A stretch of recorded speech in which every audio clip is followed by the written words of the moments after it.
ત્યાંના સતને સાચવીને આ ગીરમાં સુંદર શ્યામ બિરાજે.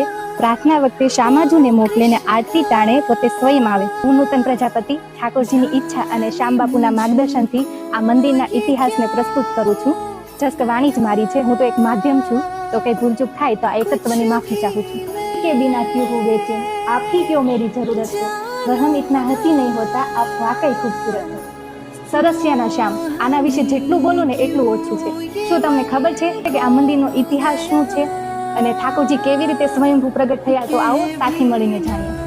તો હકીકતની કહાની કંઈક એવી છે કે બાપુ મહંત શ્રી રામકૃષ્ણદાસજી બહુ અદ્ભુત સંત થઈ ગયા. એક દિવસ ઠાકોરજી એને સપનામાં આવ્યા કે બેટા હું આ જગ્યાએ છું, તું આવીને મને કાઢ. તો પહેલેથી તો ગોર બાપા કહે કે આપણે વાતો કરતા હોય ને એવા સપના આવે, તો ન ગયા. તો બીજેથી પાછા ઠાકોરજી સપનામાં આવ્યા કે બેટા કેમ આવ્યો નહીં? તો બાપુ કહે કે તમે કંઈ મને નિશાન કે સમય આપ્યો નહીં. તો ઠાકોરજીએ કીધું કે નિશાનમાં તો એક આંબો છે